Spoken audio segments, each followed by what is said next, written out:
13주차 2강입니다. 지금 우리가 하고 있는 내용은 이제 TQM에 대한 건데요. 계속해서 하도록 하겠습니다. 지난 시간에 우리가 핵심적으로 다루었던 게 TQM의 특성이었습니다. 그래서 TQM의 특성 9가지 얘기를 했는데요. 이거를 그 기업에 진짜 적용할 때는 어떻게 해야 되는지 좀 애매모호한데 자기 나름대로의 그 적용 방법을 찾아야 됩니다. 그래서 지난번에 예를 들었듯이 고객 중심이다 그러면 뭐 병원에서 했던 것 같이 고객의 관점에서 생각해야 되는 거예요. 의사의 관점이 아니라. 그래서 의사의 관점에서 만약에 한다면은 의사들은 자기 마음대로 하죠. 환자가 왔을 때 환자의 그 질병을 보고 자기 나름대로의 그 방식들이 있죠. 그래서 의사마다 다 방법이 달라요. 근데 그거를 고객의 관점에서 보면 그게 바람직하지 않은 거죠. 그러니까 고객의 관점에서 만약에 그거를 본다면 그거를 통일을 지키는 게 고객 입장에서는 더 바람직한 것으로 보인다는 거죠. 그런 식으로 그걸 적용할 때 기업 나름대로의 그 방식 이런 것들을 이제 찾아야 되는 겁니다. 근데 사실 이런 그 사례들이 많이 있어요. 그래서 그 벤치마킹을 통해 가지고 할 수도 있는 거고요. 그래서 좀 그 특성이 좀 애매모호하긴 하지만 그런 것들 이제 실제로 적용할 때는 어떻게 해야 되는지 이런 것들도 그 모델이나 벤치마킹을 할 수 있는 기회가 있기 때문에 생각보다는 그렇게 또 모호하다고 볼 수는 없겠습니다.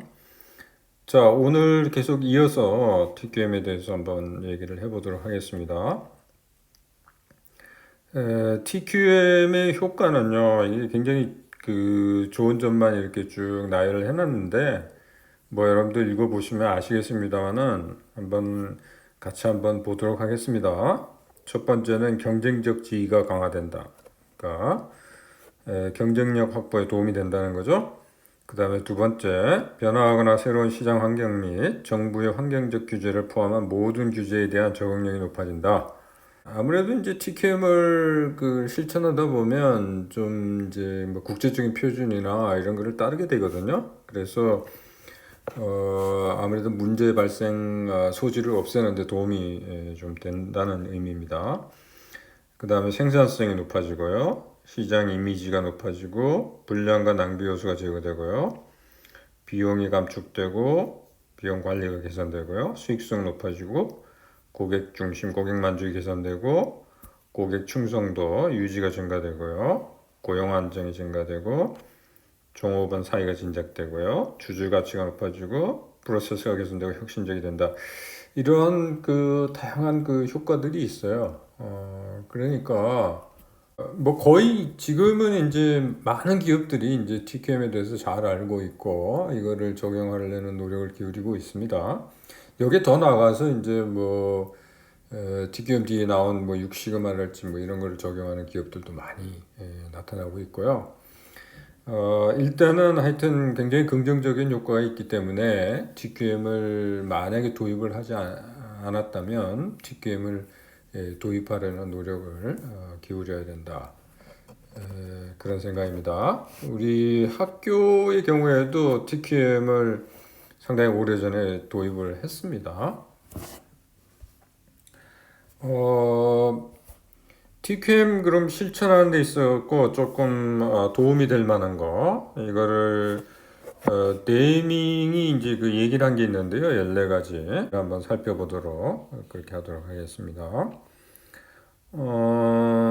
첫 번째 이제 네이밍이 뭐라 그랬냐면 제품이나 서비스를 개선하는 목적에 대한 항구성, 불변성을 창출하라는 건데요. 이건 무슨 얘기냐면 이게 연구나 혁신, 지속적인 개선 이런 것들이 이제 필수적이라는 거예요. 그 의미입니다. 그 다음에 두 번째,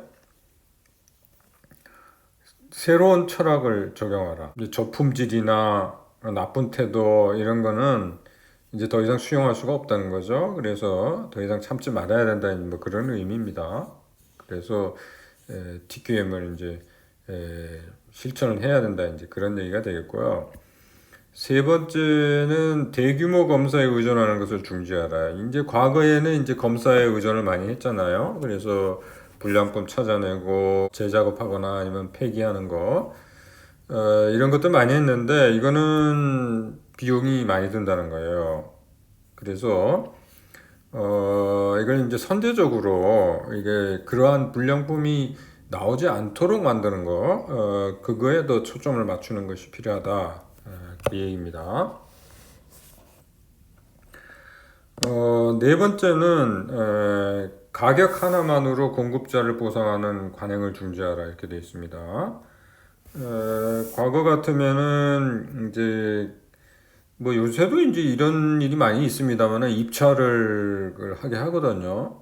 그건 이제 공정성 때문에 그런데 그렇게 하다 보면은 이제 가격을 낮게 써낸 그 공급자를 선정하는 경우가 많거든요. 근데 그게 사실은 그 문제가 많이 있습니다. 저도 이제 실질적으로 이 경험을 많이 해봤는데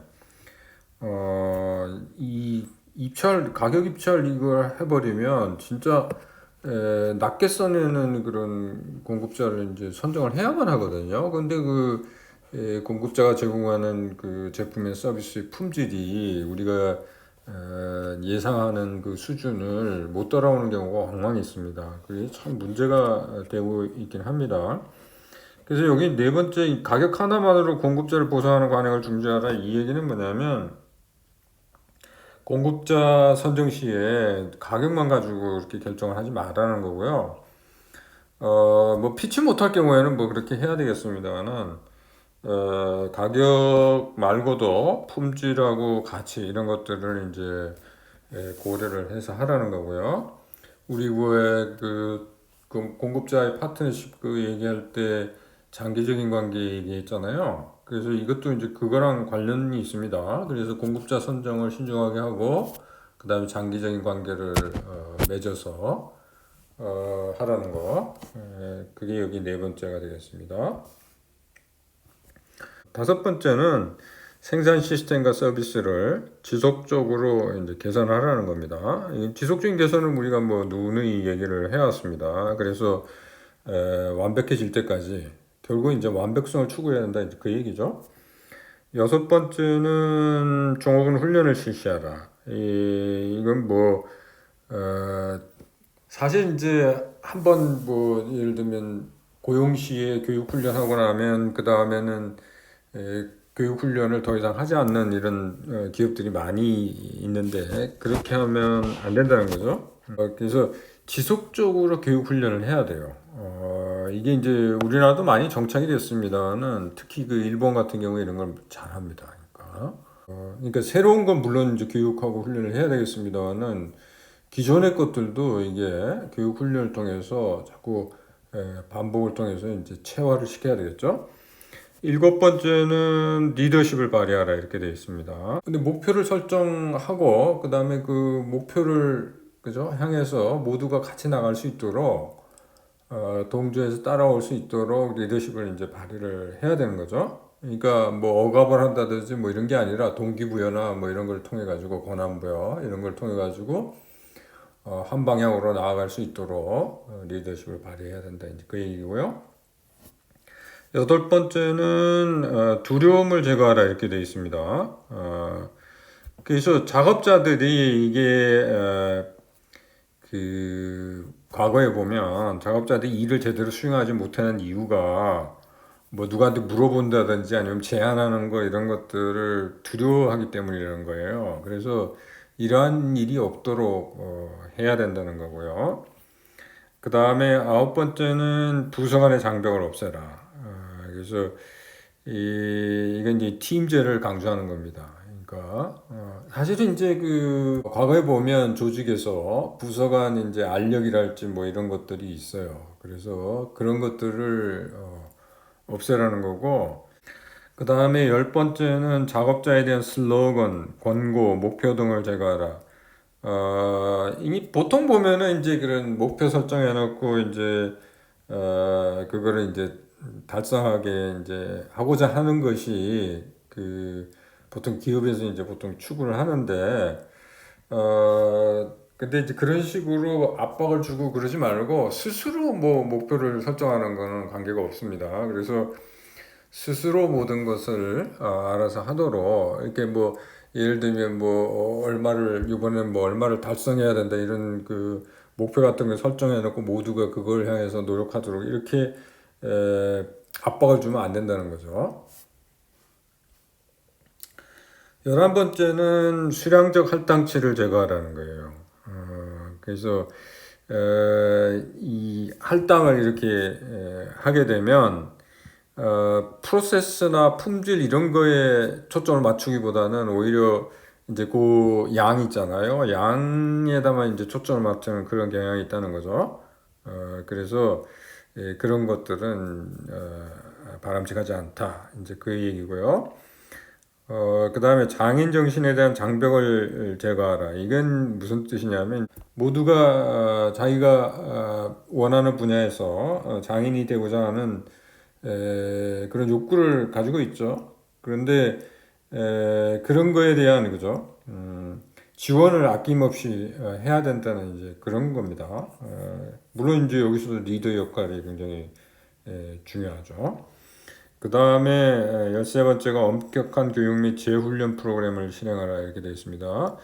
그래서 이제 품질 관련해 가지고 이제 종업원 교육 얘기입니다. 그래서 점사적 품질 관리, 통계 도구, 팀워크에 대한 교육 이런 것들을 이제 실시하라는 거고요. 그 다음에 전환을 성취하기 위한 행동을 취하라. 이건 뭐냐면 모두가 이제 참여하도록 만들어야 되는데 이때 이제 최고 경영자가 이제 나서야 된다는 이제 그런 얘기가 되겠습니다. 자, TQM을 그러면 이 실천을 할 때, 그러면 어떤 거에다가 좀 초점을 맞춰서 해야 될지 한번 우리가 보도록 하겠습니다. 사실 이제 이런 거는 일반화시키는 게 사실 어렵죠. 왜 그러냐면 그 상황들이 모두가 다르기 때문에 일반화시키는 건 어려운데 기본적으로 좀 포함되어야 될 거 이런 것들을 여기 한번 보도록 합시다. 그래서 1번 최고 경영층은 TQM에 대해서 배우고 적극적인 관심을 기울이며 TQM은 조직의 전략의 하나로 고려된다. 이거는 우리가 이미 특성에서도 이미 나왔던 얘기죠. 그 다음 두 번째, 현재의 문화, 고객 만족, 품질 관리 시스템에 대한 평가가 이루어진다. 세 번째, 최고 경영적인 핵심 가치와 원칙을 개발하고 이를 종업원에게 의사소통한다. 그 다음에 네 번째, TQM 계획이 개발된다. 그 다음에 다섯 번째, 고객의 요구사항을 확인하고 우선순위를 결정하며 제품이나 서비스가 요구사항을 충족시키도록 한다. 그 다음에 여섯 번째, 경영진은 조직이 고객의 요구를 충족시키는 데 필요한 중요 프로세스를 구성한다. 일곱 번째, 경영진은 프로세스 개선을 위한 팀이 구성을 감독한다. 여덟 번째, TQM 활동은 지도위원회가 관리한다. 아홉 번째, 관리자들은 계획, 훈련, 감독 혹은 다른 방법을 통하여 개인적으로 공헌을 한다. 열 번째, 일상적인 프로세스 관리와 표준화가 이루어진다. 열한 번째, 진행 상황이 평가되고 필요하면 계획이 수정된다. 12번째, 지속적인 종업원의 작업과 상황에 대한 피드백이 제공되고 보상 프로세스가 자, TQM의 실천과 관련해 가지고 PDCA 사이클이라는 게 있는데요. 이것은 이제 그 프로세스 개선에 이용되는 기법입니다. 6시그마에서는 DMAIC라는 그 5단계 프로세스가 있었죠.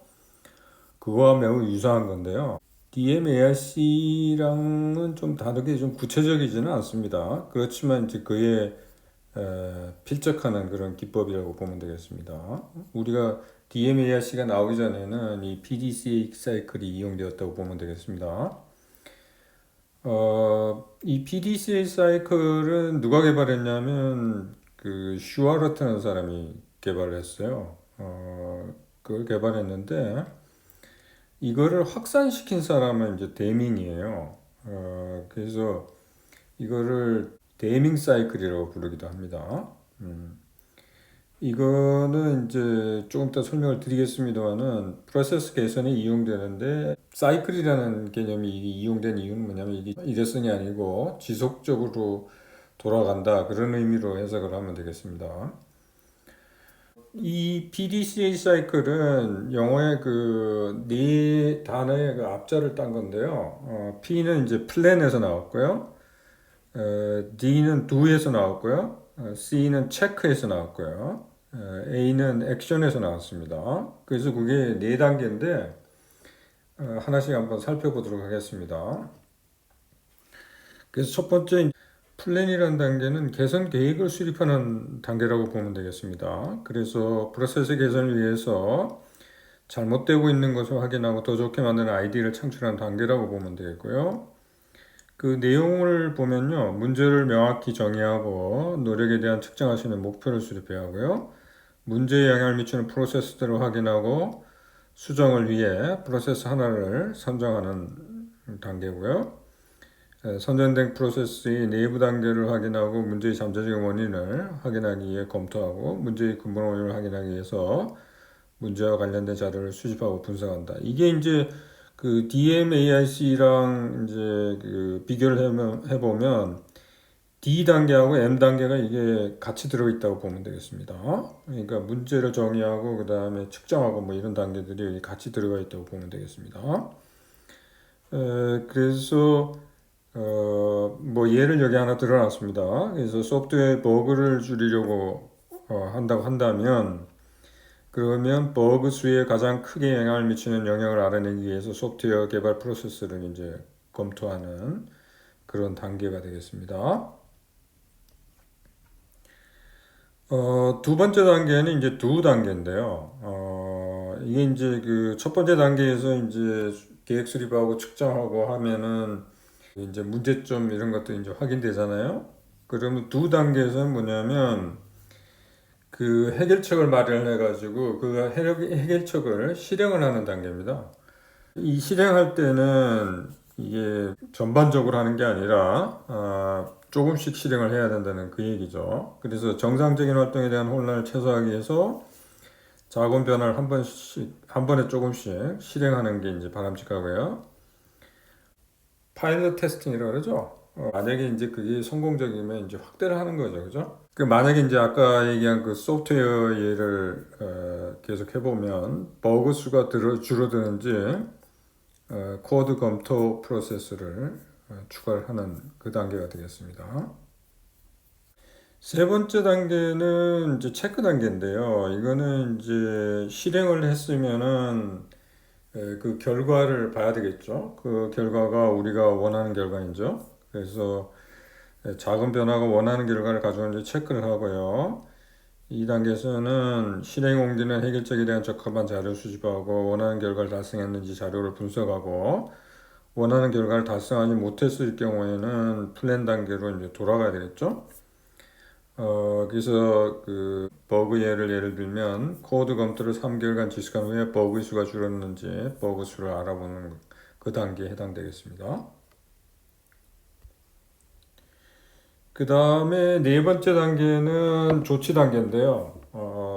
그러니까 세 번째 단계에서 이제 뭘 우리가 이제 확인을 하게 되잖아요. 그러면 발견한 것에 대한 조치를 취하고 프로세스 전체 긍정적인 변화를 실행하는 게 이제 확대시키는 거죠. 만약에 성공적이면.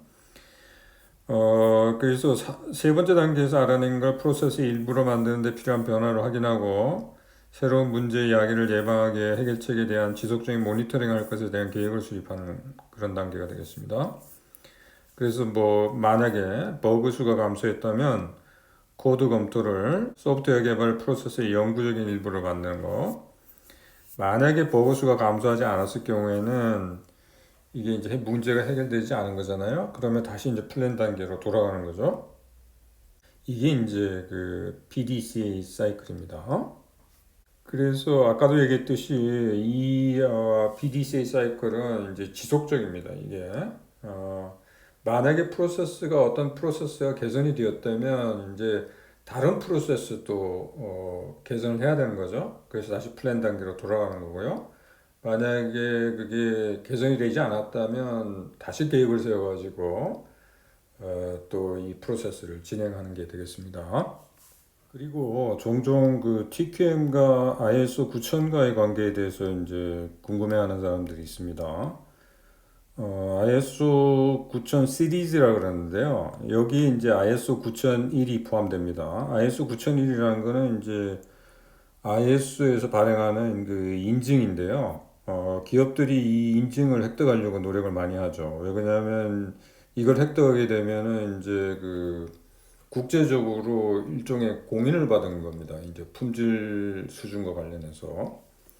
근데 이제 이 IS 9001을 획득하기 위해서는 그 거기서 요구하는 그런 기준들을 충족을 시켜야 되거든요. 근데 그 기준이라는 게 TQM의 특성과 매우 흡사합니다.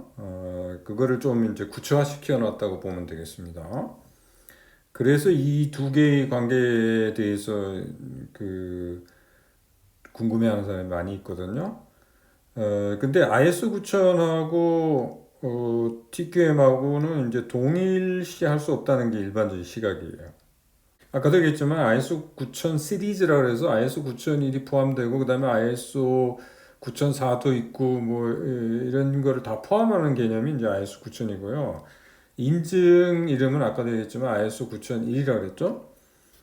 근데 ISO 9000은 종합적 품질 환경이 아닌 상태에서 적용하는 경우가 빈번하고요.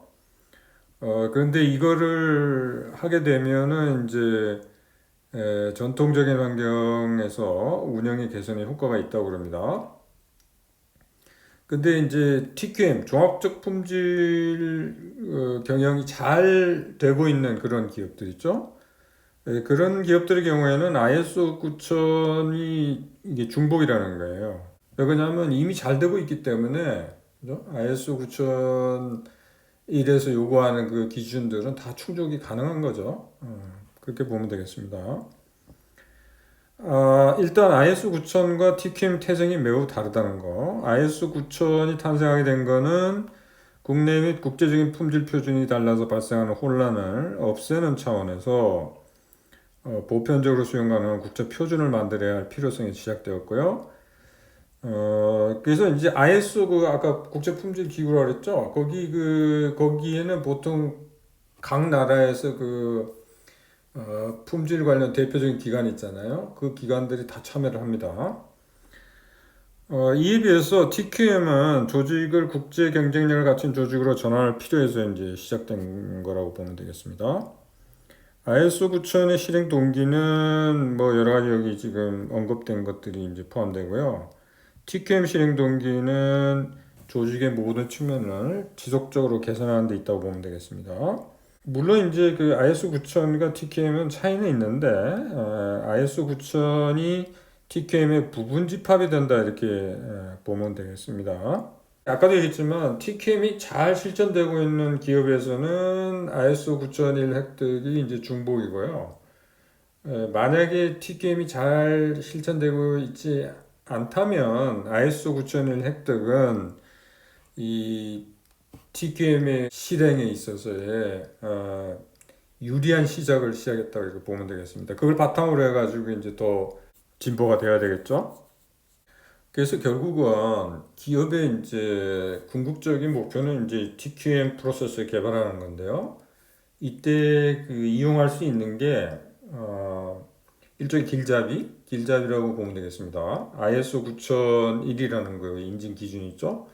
그거하고 또 하나 이용할 수 있는 게 뭐냐면 미국에서 보면은 이제 말콤 볼드리지 품질상이라는 게 있어요. 거기에 보면은 그 평가 기준이 있는데요.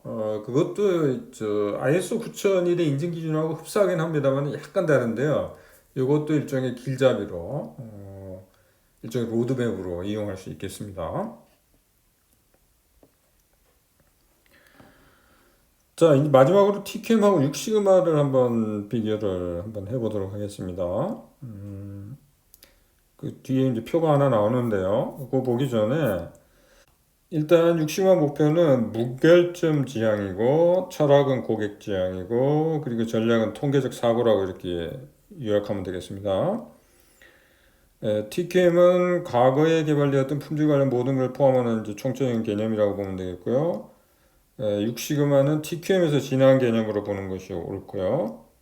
6시그마에서는 DMARC라는 5단계가 새롭게 탄생했다고 얘기를 했죠. 그리고 이제 벨트제 같은 게 이용된다는 얘기를 했습니다. TQM과 6시그마는 서로 배타적인 게 아니라는 거를 얘기를 했죠. 그러니까 이 TQM에서 이제 6시그마로 이렇게 바뀌게 됐는데 이 6시그마에는 TQM이 이제 포함된다고 보면 되겠습니다. 구체적으로 한번 비교를 해보면요. TQM과 6시그마의 측정 지표면에서 조금 다르죠. TQM은 이제 불량률을 이용하고 6시그마에서는 시그마를 이용한다 그랬고요. 방침 결정은 TQM은 버텀업인데 6시그마는 탑다운이에요. TQM에서는 밑에서부터 이제 그 제한이 있으면은 그 위에서 그걸 받아들이는 그런 형태인데요. 6시그마는 그에 비해서는 위에서 지시가 내려가는 그런 형태라고 보면 되겠고요. 그러니까 프로젝트 이제 개선 활동을 하잖아요. 그러면 그게 결정이 되면 위 경영진에서 이제 그거를 결정을 해갖고 아래로 내려보내는 거죠. 목표는 TQM하고 6시그마는 사실 같은 건데요. 고객 만족에 목표를 두고 있는데 TQM에서는 보다 이제 제조 공정 만족 쪽에다가 조금 더 초점을 맞춘다 이렇게 보면 되겠고요. 문제 의식도 TQM하고 6시그마가 다른 게 뭐냐면 6시그마에서 이제 잠재적인 것까지 포함한다는 거죠. 개선 방법은 6시그마에서 이제 통계가 많이 이용된다는 거 그걸 강조했고요. 적용 범위는 일단 6시그마에서 이제 프로세스 개선 아닙니까? 그래서 경영 전 부분에 초점을 많이 맞춘다. 근데 지금 이제 TQM이 굉장히 확대되었기 때문에 TQM도 그대로 있는 게 아니고요. 이게 이제 확대되었거든요. 그래서 이것도 프로세스 개선과 관련된 겁니다. 이제 좀 이걸 극명하게 좀 구분하게 해가지고 이렇게 제조 공정 중심이라고 이렇게 얘기한 것 뿐입니다. 개선 범위는 6시그마에서는 강조하는 게 뭐냐면 어떤 스펙 내에 있더라도 그죠? 만약에 이제 분포를 이렇게 그렸을 때 그 중심이 그죠? 그 스펙의 그 중심에서 벗어나 있으면 좀 문제가 있는 거죠. 그래서 산포도를 이제 개선을 하는 거죠. 가장 좋은 거는 뭐냐면 분산이 크지 않은 게 좋지 않습니까? 그래서 그 얘기입니다. 그러니까 TQM에서는 그 스펙에서 이제 벗어나는지 안 벗어나는지 요것만 중시를 한다 이제 그 얘기고요. 활동 기간은 60만 이제 프로젝트로 한다 그랬잖아요. 그래서 한정적이라는 거. 활동 단위는 뭐 소집단으로 하는 거고. 근데 이제 60만에서는 태스크포스 같은 거 이렇게 보통 만듭니다. 그다음에 추진 담당은 60만에서 이제 벨트제 운영한다 그랬잖아요. 그래서 이 그 그린 벨트하고 이제 블랙 벨트가 이걸 이제 하게 되고요. 교육 훈련도 60만에서 이제 벨트 별 교육이 있습니다. 그걸 하게 됩니다. 그리고 60만을 도입한 그 기업에서는 그 모든 사람이 그죠? 그 옐로 벨트를 그 따게끔 교육을 하고 있어요. 응? 물론 이제 그린 벨트나 블랙 벨트는 자기가 스스로 결정을 해야 됩니다. 그걸 딸지 안 딸지는. 물론 이제 그런 규정은 있어요. 그러니까 예를 들면 임원이 되려면 블랙벨트가 돼야 된다든지 그런 기업별로 그 기준은 있습니다. 자, 그러면 오늘 수업은 여기서 마치도록 하겠습니다.